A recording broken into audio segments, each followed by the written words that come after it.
다음 이야기로 한번 들어가 볼까요? 이제 마지막 이야기로 들어갑니다. 인간은 어떻든 이제 우리가 정신을 통해서 우리의 에너지를 소비하는 단계까지 오게 된 것이죠. 인간이 아무리 탄젠트 에너지, 지금 맛있는 떡을 먹어서 탄젠트 에너지를 비축했다고 하더라도 이 대부분의 탄젠트 에너지는 생존을 위해서 쓰이지 않아요. 인간에게는 적어도. 그러니까 생존을 위해서 필요한 탄젠트 에너지는 아주 극히 일부죠. 우리 몸에서. 대다수는 그냥 소비돼 버려. 불필요한 행위에다가 뭐 TV를 본다거나 뭐 어떤 사람들은 뭐 도박을 하기도 하고 아니면 뭐 체육 활동, 취미 이런 것들을 하면서 대다수 이제 그 탄젠트 에너지들을 소비하기 위한 활동들을 굉장히 많이 하게 되죠. 그러고도 남는 것들, 그러고도 남는 그런 행위들이 탄젠트 에너지가 주로 우리의 정신을 진화시키는 데 이용이 돼요. 그게 어뢰 복잡화를 이야기하죠.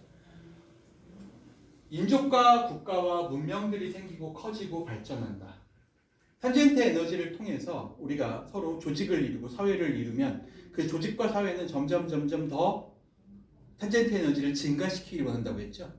그러니까 처음에는 혈족이었는데 그게 부족이 되고 부족들이 동맹을 엮어서 군장 체제가 되고 군장 체제가 모여서 또 민족이 이루어지게 돼요. 민족은 또 모여서 국가를 이루게 되고 국가는 또 모여서 문명을 이루려고 한다는 거예요. 탄젠트 에너지가 점점 더 많은 에너지 증가를 보여주는 사실을 우리에게 알려주죠. 근데 탄젠트 에너지는 우리가 지난 시간에 얘기한 것처럼 소비를 기반으로 하고 있어. 그러니까 에너지가 계속 쌓일 수만은 없어요. 에너지가 쌓이면 반드시 우리가 배설을 하듯이 탄젠트 에너지를 바깥으로 뿜어내야 돼. 그런 상황에서 인류는 전쟁을 치르게 되죠. 그래서 상대방에게 불필요한 군사력 같은 것들을 만들어서 발휘해서 상대방의 어떤 탄젠트 에너지를 빼앗아 오고 더 무리를 키우는 방식으로 발전하게 된다는 거예요. 그런 광경은 어디서나 눈에 띈다. 영고성세의 사건들이 사람들의 연대기를 치르게 되는 것이다. 인류가 만든 전쟁의 역사가 바로 이거예요. 아주 간단하죠. 이 테알드 샤라댕의 표현대로라면 인류는 결국엔 탄젠트 에너지를 만들고 그것들을 소비하는 과정이에요. 인류의 역사가 그런 과정이죠. 그런데 그런 현상을 잘 이해하려면 잊지 말아야 할 것이 하나 있다. 사람의 역사는 나름대로 생명운동의 연장이라는 점이다. 이 역사가 반복되는 게 그렇다면 아무런 의미가 없는 행동일까요? 전쟁을 통해서 서로 상대방의 국가를 포섭하고 또 상대방의 국가가 또 독립해 나가고 이런 것들이 아무런 의미 없는 행동이에요. 그러면 인간 현상의 일부이니까 계속 반복되는 의미 없는 행동에 불과하다. 전쟁이 하면은 과학이 굉장히 발전해요. 그런 것도 있고요. 또 그다음에 더 많이 먹고 땅을 많이 만들 수 있다. 널리 확장할 수 있다. 욕망. 여기서는 이렇게 얘기해요. 사람의 역사는 나름대로 생명운동의 역사다. 생명은 어떻게 하길 원한다고 해요? 복제. 그렇죠. 생명의 가장 큰 본질이었죠. 세포 움직임의 아주 핵심적인 특징, 복제하는 거죠. 생명운동의 연장이라는 거예요.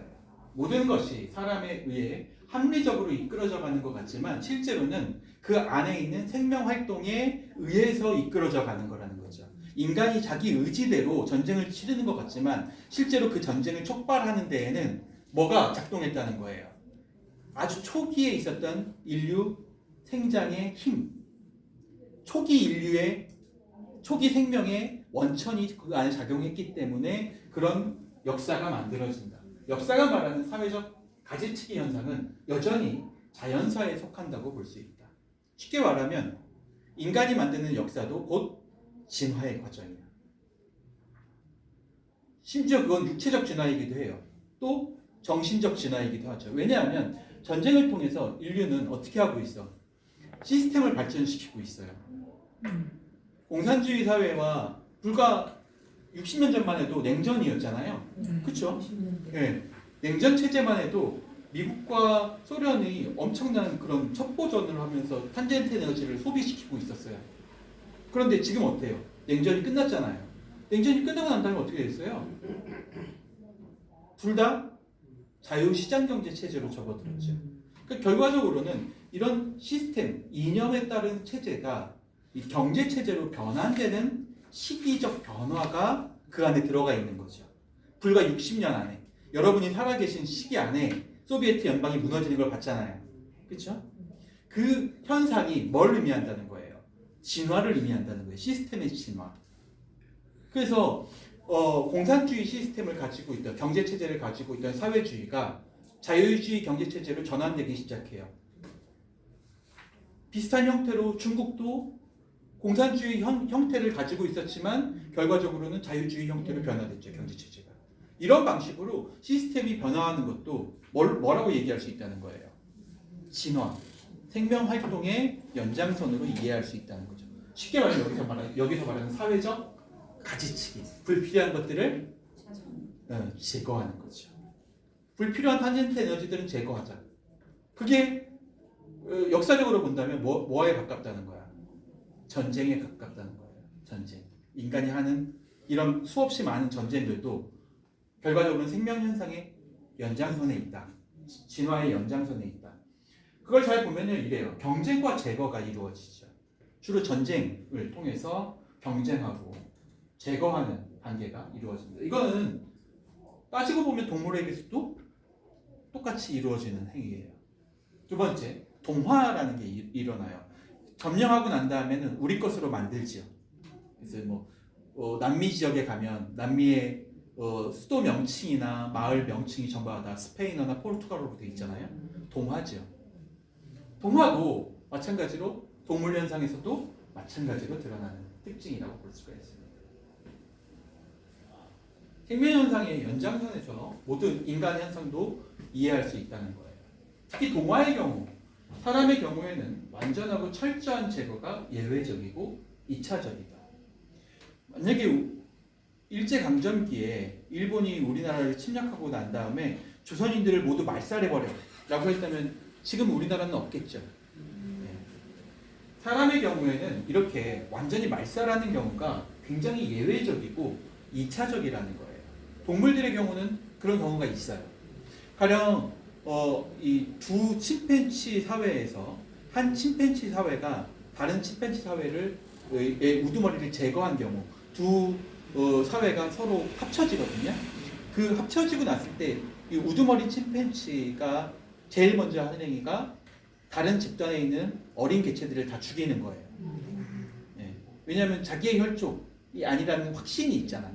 그러니까 자기의 혈족을 낳게 하기 위해서 그 어미들에게 자신의 씨를 뿌리기 위해서 그 모성애를 제거하려고 아이들을 다 죽인다는 거예요. 어린 개체들을. 굉장히 예외적이고 2차적인. 근데 인간의 경우에는 그런 경우가 거의 없다는 거죠. 지금 이스라엘, 팔레스타인 죽일 때 어린 애들만 골라서 죽이고 그렇죠. 한번 이거 볼까요? 아무리 잔인한 정복도 제거와 함께 늘 뭐가 같이 있어? 동화가 있다는 거예요. 패배자는 일부 흡수되면서도 정복자를 동화시키게 된다. 그러니까 심지어 이 동화는 침략자가 무조건 일방적으로 패배자에게 내려주는 게 아니라 침략자도 패배자들로부터 동화되는 면이 있다는 거예요. 네.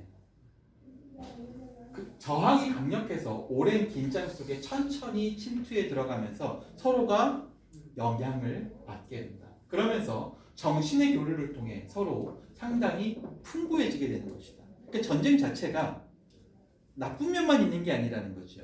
그러니까 진화의 측면에서 본다면 물론 우리가 그 참상을 보면 부정적인 내용이긴 하지만 이 역사를 뒤집어서 생각해 보면 전쟁이 있었던 건 사실이니까 그 전쟁이 어떤 효과를 불러왔는지를 현상학적으로 분석해 보면 이렇다는 거예요.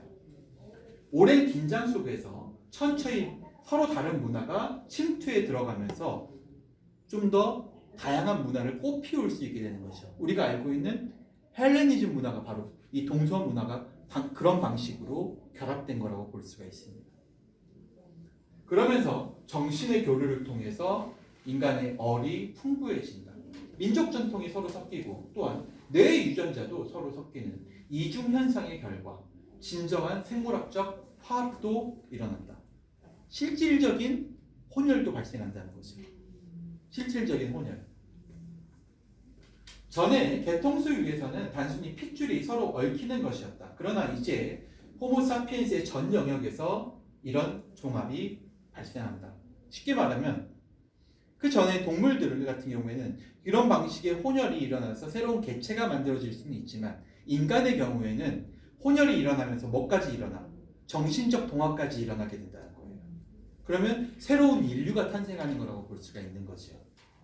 새로운 종합. 마야 문명, 폴리네시아 문명, 중국 문명, 겐지스, 인더스, 인도 문명, 이집트 수메르 문명. 알고 보면 역사란 그 같은 영과 육의 큰 물줄기들이 서로 만나고 부딪히고 마침내 차츰 조화를 이루는 것이 아닐까라고 인간 현상에 대해서 현상학적인 분석을 하고 있습니다. 특히 인도 종교에 대해서 설명하는 과정에서 이런 이야기들이 많이 일어나요.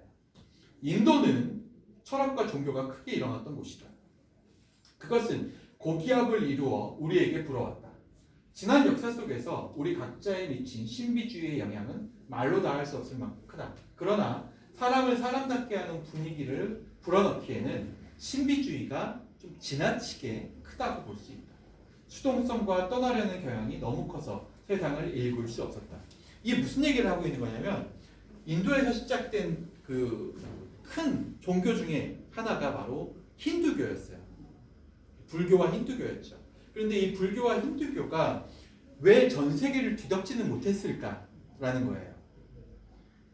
그러니까 어떻게 보면 기독교 문명보다 훨씬 더 이전에 일어났던 그 종교적 역사였는데 이 종교가 왜 아시아에만 국한되어서 퍼지고 서구 문명에는 그렇게 큰 영향을 미치지 못했을까라는 거예요. 반면에 그리스도교는 태어난 지는 얼마 되지 않은 신생 종교인데도 불구하고 엄청난 속도로 빠르게 전 세계를 다 점령했고 지금도 전 세계 어디를 가도 뭘 볼 수 있어? 십자가를 볼 수 있잖아요. 네. 왜 이런 결과가 일어났을까? 여기에 대한 샤르댕의 분석이에요. 샤르댕에 따른다면 이 인도의 이런 철학과 종교들은 전 세계로 퍼져나가기에는 신비주의가 지나치다고 보는 거야. 너무 실용적이지가 못하고 비과학적. 네, 그렇죠. 그 안에 신비주의가 너무 지나쳐. 그래서 뭐 사후세계라든가 영혼의 정화 같은 걸 너무 강조하다 보니까 그것들이 실질적인 인간의 생활에 도움을 주는 게 아니었던 거죠. 반면에 기독교는 어땠어요? 실질적인 생활에 도움을 준다는 거야. 가령 영주가 그리스도교인이면 그 영지 안에 성당을 만들어. 그러면 그 안에 로마에서 교황청에서 주교를 파견해줘. 그러면 주교와 로마 교황청 간에 그런 커넥션이 이루어지게 되고 그걸 통해서 그 영지에 살고 있는 사람들도 마찬가지로 또 이 개종의 효과를 보게 된다는 거예요. 이런 식으로 종교가 삶에 실질적인 도움을 줬다는 거야. 게다가 교회가 어떤 방식으로 형태를 유지해요? 교세를. 헌금이죠. 네. 헌금을 통해서 유지되잖아요. 근데 이 헌금이라는 게 단순히 신비주의적인 그런 뭐 예금 같은 거 아닙니까? 신비주의적으로 한번 내면 사라져 버리는 거예요. 그렇지 않았죠? 그 실질 효과를 봤다는 거야. 그러니까 헌금을 내면 그 헌금에 맞는 직책을 주고 또 헌금에 맞는 뭘 주고 뭐 이런 식으로 사람들에게 권한을 줘서 그 헌금이 실질적인 역할을 하도록 만들었다는 거죠. 지금도 그래서 기부금을 많이 내면 그 사람들에게 뭔가 이름을 남겨주고 뭔가 대우해주고 그런 문화가 여전히 남아있잖아요. 그리스도교가 전 세계에 엄청난 효과를 보일 수 있었던 이유 중에 하나가 그 신비주의적인 효과보다 오히려 실질적인 효과가 더 컸기 때문이라는 거죠. 반면에 인도 같은 경우에는 종교가 발생한 발생지이긴 하지만 실질적으로 그 안에서 신비주의가 너무 강했기 때문에 그래서 인도의 종교가 전 세계로 퍼져나갈 수는 없었다. 수동성과 떠나려는 경향이 너무 커. 심지어 죽음을 자초하는 경우들이 많았어. 신비주의 때문에. 네. 당시에는 큰 바람이었지만 인도의 정신은 정말 바람처럼 사라졌다. 네. 코로나 때 이 여실히 나타나서 드러났잖아요. 그렇게 될 수밖에 없었다. 세상의 현상을 하나의 환상이요 그 안에 모든 일을 업으로 보는 그런 교리에 사람의 진보를 주도할 만한 게 있겠는가? 그러니까 시스템의 진화라든가 탄젠트 에너지의 증가를 유도할 수 있는 어떤 교리가 그 안에 있는가라는 거죠. 물론 저는 여기에 동의하지 않아요. 얼을 물질의 승화로 보는 그런 이해도 단순한 것 같지만 아주 중요한 착오라고 볼 수 있다. 그래서 우리는 결국 좀 더 서구에 가까운 세계에 관심을 갖게 된다. 상승하는 힘을 잃지 않은 채 이성은 사실에 관심을 갖고 종교는 행동에 관심을 가질 줄 알았다. 유대 그리스도교가 바로 그랬다는 거죠. 유대 그리스도교라고 하는 신기한 혐오가 있었는데 그것은 유럽의 정신의 틀을 선물한 것이다. 신비주의가 아니라 합리주의적 이성을 선물했다고 보는 거예요. 저는 여기에 동의하지 않는데 모르겠어요. 만약에 그렇다고 한다면 테일하드 샤르댕의 얘기처럼 똑같이 불필요한 가지치기 같은 것들이 종교 안에서도 일어나야겠죠. 그랬다면 여기서 말하는 힌두교라든가 또 불교 같은 종교 그 이외에 뭐 조로아스터교, 뭐 힌두교의 유파인 뭐 관우교, 도교 진짜 다 사라졌어야 되는 거 아니에요? 물론 시기적으로 너무 이르니까 앞으로 아마 사라질 수도 있겠네라고 생각하지만 지금 현재 세상을 보세요. 오히려 과거의 종교들이 더 강한 힘을 발휘하고 있지 않았나요? 사이비 종교는 더 많이 늘어나지 않아요? 과거보다? 얼마 전에 세계는 지금인가? 거기에 그 얘기가 나왔어요. 지금 인도가 한창 지금 총선 중이에요. 근데 그 총선할 때 그 무디 총리, 인도의 무디 총리가 이번에 다시 당선이 되기 위해서 여러 가지 이제 그 마케팅을 하고 있는데 그 마케팅 중에 하나로 무슬림과 힌두교도들 사이에 이간질을 붙이는 거죠. 네. 왜냐하면 인도는 엄청 크지만 그 안에 무슬림 종교가 차지하는 비율이 14% 정도예요. 네. 그러니까 당연히 무디 총리가 당선되기 위해서는 누구의 표를 얻어야 돼? 힌두교. 그렇죠. 힌두교도 대다수인 80% 가까이 되는 힌두교도의 표를 얻어야 되는 거예요. 근데 이 힌두교도의 표를 얻기 위해서 누구를 공격하는 거예요? 무슬림을 공격하는 거죠. 무슬림들은 세도 적은데 저들이 차지하고 있는 부의 양이 막대. 예, 인도 내에서는. 그러니까 굉장히 상류층들이고 부의 양이 막대한 이들이 가지고 있는 이 부가 정말로 올바로 만들어진 부냐. 이 부가 결국은 우리 모든 힌두교도들에게 돌아가야 되지 않겠는가. 뭐 이런 식으로 이간질을 시켜서 지금 자신에게 표를 결집시키려는 현상을 만들고 있대요. 그것만 보더라도 인도의 그러니까 이 종교가 가지치기가 되고 있나요? 진화적으로 더 이상 필요가 없고 신비주의라는 게 더 이상 효과를 발휘하지 못하면 힘을 잃고 점점 사라지나요? 그렇지 않아요. 네, 그렇지 않아요. 제가 봤을 때는 종교에 대한 해석, 테일하드 샤르댕이 타 종교에 대해서 가지고 있는 이 종교에 대한 해석은 굉장히 편협한 시각이라고 볼 수 있어요. 근데 그 이유는 본인이 신부이기 때문이죠.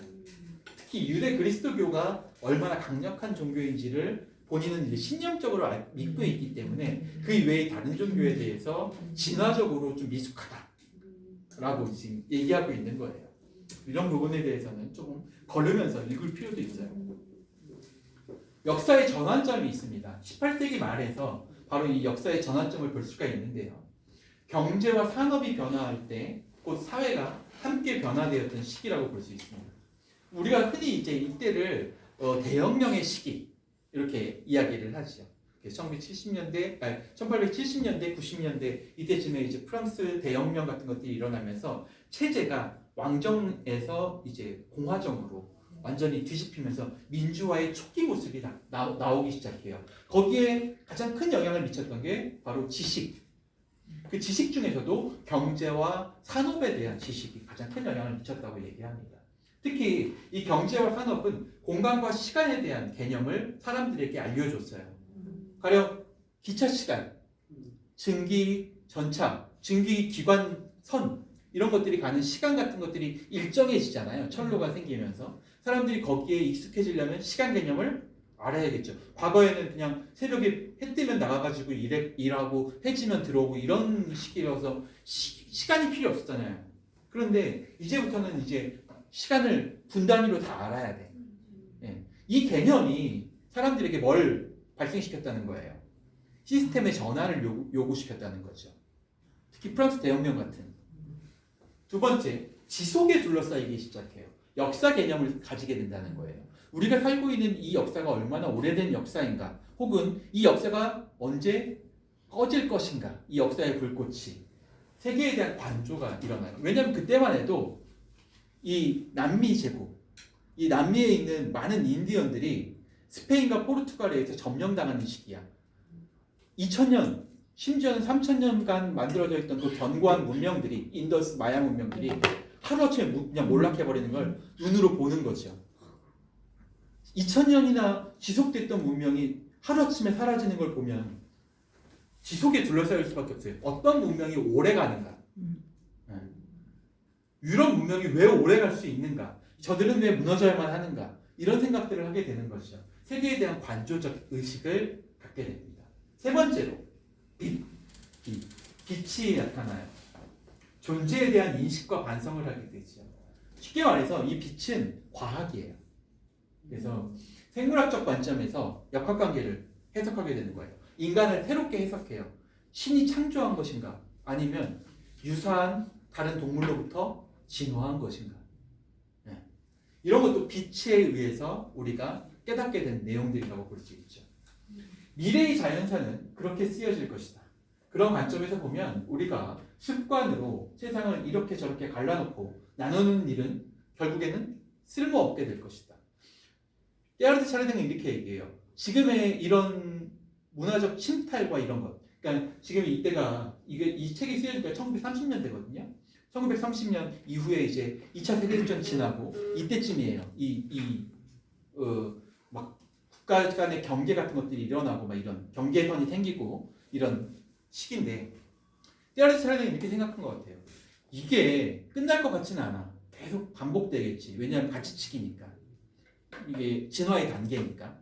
그렇다면 최종적으로 국가들은 어떻게 될까? 어떻게 될 거라고 생각하세요? 최종적으로는 모든 오스트랄로피테쿠스 이후에 나온 모든 인간의 아종들 다 어떻게 됐어요? 뭘로? 호모사피엔스로 하나가 됐죠. 같은 가지치기의 결과가 인류에게도 발생할 거라고 생각하는 거죠. 지금 일어나고 있는 모든 이 분쟁들, 당시에만 해도 냉전 바로 직전이니까 일어나고 있는 이 모든 분쟁들은 결과적으로 어떻게 될 거야? 하나로, 하나로 만들어지게 되지 않을까? 그렇다면 미래의 자연사는 세상을 이렇게 저렇게 갈라놓고 나누는 일이 쓸모없어지게 된다라는 거죠. 결국에는 하나의 국가 체제가 될 테니까. 그리고 그렇게 되면 생물학과 전혀 관련이 없는 것으로 보아왔던 수많은 사회 현상, 가령 인종 간의 그 어떤 지적 차이, 뭐 피부색 간의 어떤 지적 차이, 이런 것들이 사실은 다 뭐가 돼버려요? 무용지물이 돼버리죠. 다 한 국가의 국민이 돼버리니까 전체가 쓸모없게 되는 거죠. 나는 자체가 다 뭐 어디에 들어와? 사회 현상도 진화하는 부채꼴 안에 들어오게 될 것이다. 언어의 형성과 분산도 그렇고, 새로운 산업의 발전과 다양화도 그렇고, 종교와 철학의 형상과 정화도 그렇다. 실제로도 지금 이제 여러분 해외에 나가 보시면 아시겠지만, 해외에 나가 보시면 요즘 젊은 사람들은 거의 불편함을 안 겪죠. 다 뭘로? 핸드폰으로. 게다가 다 영어를 하잖아요. 그러니까 뭐 영어가 뭐 만능이라는 얘기는 아니지만 전 세계 어디를 가도 젊은 사람들끼리는 영어로 대화가 돼. 어떻게 보면 만국어가 된 거죠. 하나의 언어로 통합돼 버린 거잖아요. 만약에 이게 굉장히 오랫동안 지속되면 어떻게 될까요? 세대를 거듭해서 지금 우리가 알 수 없는 세대까지 가게 된다면, 결과적으로는 그렇죠. 그 뭐 우리 다 알다시피 이명박 정권 때 왜 그런 시도가 한 적 있었잖아요. 전체 공문서를 다 영어로 바꾸자는 거야. 누가 이명박 정부 때 그렇게 했었어요. 실제로 시도했었어요. 왜냐하면 외국의 기업들을 유치하려고 하는데 한국에 외국 기업들이 한국에 들어오면 이 사업자 등록 내고 뭐 이런 거 해야 되잖아요. 근데 이런 거 하기가 하나도 갖춰져 있지가 않은 거야. 영어로 서류가 양식이. 그래서 이거 하나하나를 전부 다 번역해서 자기들이 공증을 받아가지고 한다는 거죠. 그럼 이거 너무 불필요하니까 이 기업인 마인드를 가지고 계신 분이잖아요. 그러니까 이걸 다 영어로 바꿔버리자. 왜냐하면 지금 하는 그 기업인들은 대부분 다 영어를 쓸 줄 아는 사람들이니까 영어로 다 바꿔버리면 외국 기업들이 들어와가지고 우리나라에서 사업하는데 별로 문제를 안 느끼지 않겠는가, 어려움이 하나라도 줄어들지 않겠는가 라고 하면서 실제로 시도했었어요. 시도했는데 이제 국회에서 반대돼가지고 결과적으로는 시도가 자기 기업만 외국으로 그러니까, 다 빼들고. 예, 시도가 이제 없어지게 됐죠. 어쨌든 중요한 건 그런 것 같아요. 부채꼴, 진화하는 부채꼴 안에서는 결국 거의 모든 핵심적인 사항들은 하나로 뭉쳐지게 된다는 거예요. 본질적인 하나예요. 그러니까 언어라는 것은 결국엔 메시지를 전달하기 위한 수단이고 그 메시지를 전달하는데 효율적인 기능을 하고 있는 언어가 다른 언어들보다 진화에 의해서 살아남기 쉬울 것이다라는 거죠. 쉽게 생각하면 영어죠. 지금 같은 경우에는 특별한 문제가 없는. 또 마찬가지로 언어뿐만이 아니라 종교나 철학도 그렇게 될 거라는 거예요. 같은 얘기로 그럼 종교는 어떻게? 기독교만 남아야지. 그렇죠. 뭐 이런 방식인 거지. 근데 기독교 믿는 사람이 점점 줄어들잖아. 기독교를 믿는 것과 달라요. 이 얘기는 기능성이니까. 그러니까 기독교가 가지고 있는 기능성 때문에 기독교 국가에 속하게 되는 것. 그러니까 기독교도들이 많은 국가가 되는 것. 이것만으로도 충분히 의미가 있는. 이승만이가 시도했잖아요. 그러니까 충분히 의미가 있는 기독교 일이 국가를 있다는 우리나라를 거죠. 만들려고. 어떻게 보면 이런 것들이 지금 우리가 보고 있는 진화의 단계, 우리가 지금도 현 세대가 이 진화의 인간 현상 속에서 진화의 단계를 거듭하고 있다는 걸 보여주는 예라고 볼 수 있어요. 지금 전 세계에서 발생하고 있는 그 수많은 분쟁들도 자기들끼리는 의지를 가지고 하는 싸움이라고 볼 수 있겠지만 실질적으로는 처음에 만들어진 생명의 원천이라고 할 수 있는 생명 사건의 연장선이라고 볼 수 있다라고 해석하는 게 바로 테아르트 샤르댕의 의견이죠. 신인 동성 동형론이라는 게 있어요. 이건 이제 굉장히 오래된 이론인데 생명 진보의 목적론적 해석이죠. 다시 말해서 인간이 곧 신과 같은 형상을 가지게 되고 같은 본질을 가지고 있다라고 보는 거죠. 동물 집단의 출현을 계속 따라가다 보면 변신을 거듭하게 된다. 그리고 그때 우리는 거의 본능적으로 이 두 낱말을 떠올리게 된다. 더듬기와 혁신. 자, 무엇 때문에 변신하게 되죠? 동물들의 외형은? 잘 먹었나? 교배 새로운 시도를 하잖아 인간들이 다. 우리 잘 먹으려고. 코스모스 맨 앞부분에 그 뭐였죠? 그 규슈 지방에서 나는 개, 사무라이 얼굴 모양을 한 개 얘기 있었죠. 그거 떠올리시면 좀 더 쉬울 것 같아요. 뭐 때문에 진화가 이루어지나요? 생존 뭐지? 다른 종의 탐욕 때문이죠. 그 당시에 그 사무라이 얼굴을 한 개들만 살아남게 된 이유가 뭐였어요? 안 먹어서. 그렇죠. 그거는 불경하다고 생각하고 바다에 다시 놔준 거야. 먹으면 안 되는 거라고 생각하고 최대한 그것과 비슷하지 않은 것만 잡아먹은 거죠. 그러다 보니까 개체적으로 더 생존에 유리했기 때문에 살아남게 된 거예요. 다른 종의 탐욕 때문이었죠. 네. 다른 종이 가지고 있는 탐욕. 이게 바로 더듬기예요. 한 종의 외형적 변화는 그 종의 혁신에 의해서만 이루어지는 게 아니에요. 물론 그 종의 혁신으로도 그 외형적 변화가 일어날 수도 있겠죠. 아주 오랜 시간 걸리면. 그런데 이렇게 다른 종들, 그러니까 이 종을 잡아먹는 바로 상위의 포식자들이 그 종들에서 잡아먹기를 꺼리는 종이 생겼을 때 다른 색깔을 가지고 있다거나 다른 표정을 한다거나 이런 식으로 새로운 형태를 가지게 되었을 때 그 종이 살아남을 확률이 더 높아지게 되는 거죠. 그게 바로 그 외형적 변화를 만들어내는 핵심이에요. 뭐에서 확인할 수 있나요? 요즘 나오는 애완견들이죠. 요즘 나오는 애완견들 얼굴 보면 아주 귀엽게 생겼죠. 근데 사실 그 귀여운 얼굴이 생존에 유리할까라고 생각해보면 자연 상태에서는 그렇지 않아. 네. 그런데 인간에게 보이기에 더 생존에 적합해. 그런 종만 살아남게 되면 그런 종끼리 교배하게 되고 그 종이 또 새로운 그 종을 만들게 돼. 더욱더 어떻게 돼? 더욱더 귀여운 종이 나오게 되겠죠. 앞으로 갈수록. 그게 생존에 유리하니까. 그게 바로 더듬기와 혁신이에요. 그러니까 이 한 종이 외형적으로 진화하는 건 단순히 그 종이 더 잘났기 때문이 아니지요. 예. 다른 종들의 영향 속에 있다고 보시면 되는 거예요. 그걸 더듬기라고 보는 거죠. 어떤 부분이 잡혔어. 이 부분이 의외로 살아남기에 생각했을 때는 별로 큰 문제가 없는 부분이었는데, 큰 차이가 없는 부분이었는데 그 부분이 잡혀서 생존에 유리한 요건이 됐어. 귀여운 얼굴 같은 것들. 그렇죠? 그러면 그 다음부터는 그 종이 살아남기에 유리한 종으로서 외형적인 변화가 발생하게 된다고 보는 거죠. 우리가 느끼는 파장, 빛의 파장이죠.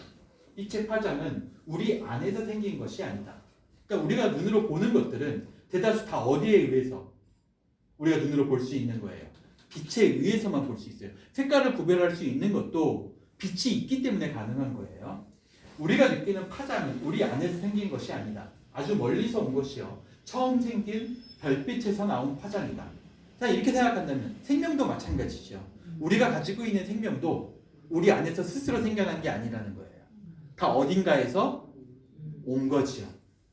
오는 도중에 이미 모든 걸 창조한 파장이 우리에게까지 오는 거예요. 지금 그 단계까지 와 있는 거예요. 그 전에 있었던 단계의 그 파장은 빛의 모습은 초기의 빛의 모습 그대로야.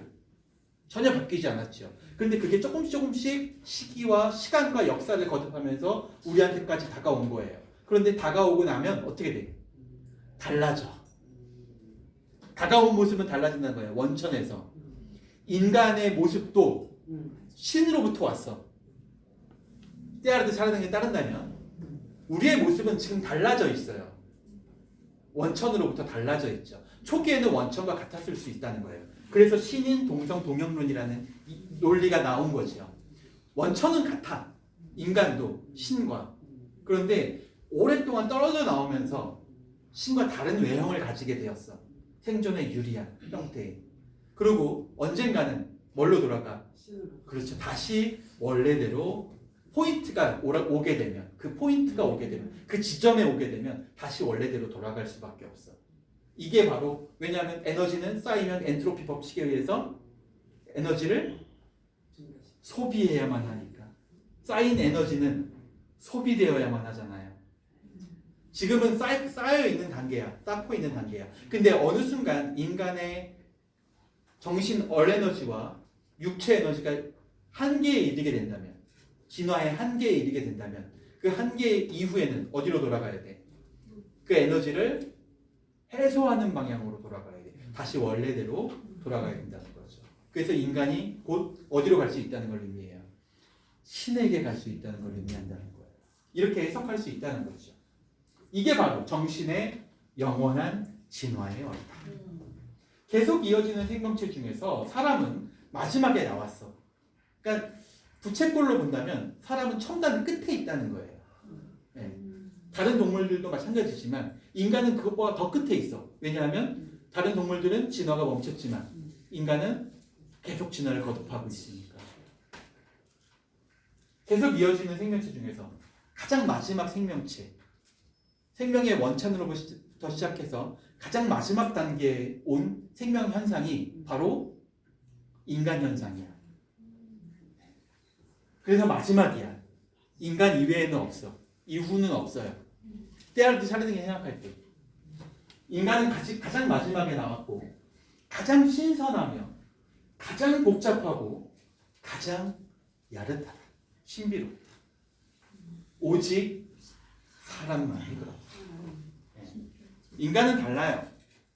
때아르듯 살아내기에게 위상으로 달라. 위상으로. 다른 모든 생명체하고. 인간이 느끼는 얼의 원천은 뭘까요? 바로 정신의 원천, 생명의 원천이죠. 인간의. 신으로부터 오는 거예요. 우리는 우리 속 깊은 곳에서 이상한 힘의 무게를 느낀다. 생존에 대한 무게일 수도 있는데 그게 생존이 아닌 경우도 있어. 인간은 자살도 하잖아요. 그렇죠? 스스로 목숨을 끊기도 하고 심지어 단식 같은 것들을 하기도 해. 우리는 우리 속 깊은 곳에서 이상한 힘의 무게를 느낀다는 거예요. 그걸 가능하게 하는 힘이 우리 안에는 있어. 동물들 어디에도 그걸 찾아볼 수 없는데, 동물 현상, 생물 현상 어디에도 그런 게 없는데 인간 현상에만 존재해. 그 이상한 힘의 무게, 좋든 싫든 과거로부터 온 거예요. 그 현상이 지금 현재에만 있는 게 아니라 역사적으로 계속 존재해 왔어. 좋든 싫든 과거로부터 전달된 변하지 않는 어떤 양자가 있다는 거예요. 그걸 가능하게 하는 힘이죠. 그 요소가 있어.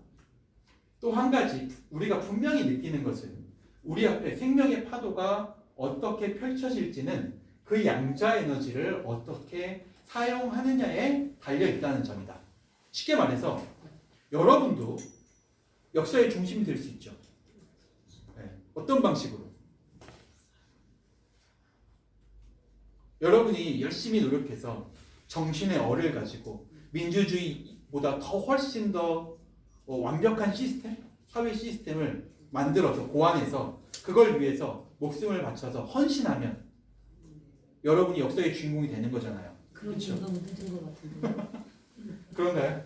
어쨌든 중요한 건 그런 식으로 우리 안에 한 개인도 자신의 내부에서 그런 역사적 혁신 같은 것들을, 정신 어의 혁신 같은 걸 이뤄내기만 하면 그 사람은 역사적으로 기록될 만한 어떤 순간으로 만들어질 수 있어요. 지금 테아르트 샤르댕도 우리에게 그걸 보여주고 있는 거예요. 왜냐하면 테아르트 샤르댕이 죽은 지 벌써 70년이 넘었어요. 그런데 우린 여전히 테아르트 샤르댕의 책을 보고 있잖아요. 그 사람이 썼던 글을 읽고 있는 거예요. 그 사람이 살아있을 때, 아주 팽팽하게 살아있을 때 썼던 글을 우리는 지금 읽고 있는 거예요. 테아르트 샤르댕이 죽었다고 얘기할 수 있어요? 그 안에 있는 그 양자가 사라졌다고 볼 수 있냐는 거예요. 테아르트 샤르댕이 죽음과 함께 이 양자도 사라졌냐? 실제로 그렇지 않죠. 남아있잖아요. 그리고 그게 우리 안에서 그것들을 이해할 수 있는 힘을 돕고 있어요. 그리고 우리는 그 안에서 그것들을 이해하고 또 그것들을 우리의 양분, 우리의 진화의 양분으로 삼고 있죠. 우리는 인공을 잘못 판단하는 경향이 있다. 그리하여 사회의 여러 기능을 자연에서 종이 형성된 과정의 모방이나 흔적 정도로 본다. 그러나 우리가 말하는 얼루리가 환상이 아니라면 생각이 서로 전달되고 교환되는 이 현상이야말로 가장 뛰어난 형태가 아닐까? 지금 이 자리에서 일어나고 있는 일이죠. 만약에 얼리, 그러니까 정신의 교환이라는 게 없다면 이 자리가 무의미하죠. 왜 그래요? 제가 여러분에게 지금 테아르트 샤르댕의 양자를 전달하고 있는 거고 그냥 본다면, 이대로 설명해 본다면 여러분은 그 양자들의 힘을 자신들이 받아서 자신들 안에 있는 무언가에서 그 양자와 비슷한 부분을 빼어내고 있는 거예요. 그래서 이해시키고 있는 거예요. 우리는 모두 다 같은 베이스를 가지고 있기 때문에 제가 전달하는 어떤 내용이 분명하지는 않더라도 여러분 안에 양자의 형태로 깨어나게 돼 있는 거죠. 같은 형태를 가지고 있으니까, 같은 밭에 있으니까 같은 열매가 나올 수 있는 거죠. 이 현상이 우리가 얼루리 안에 살고 있다는 걸 보여준다는 거예요. 증명해 준다는 거죠. 만약에 그렇지 않다면 내가 하는 이야기 한마디 한마디도 전부 다 여러분한테선 아무런 의미 없는 그냥 소리, 진동일 수 있다는 거예요. 실제로 한 3살, 4살 되는 아이를 여기 앉혀놓으면 그걸 그렇게 느낄 거 아니에요. 제가 하는 이야기들이 그냥 소리나 진동처럼만 느낄 거라는 거죠. 네. 근데 여러분은 테아르트 샤르댕을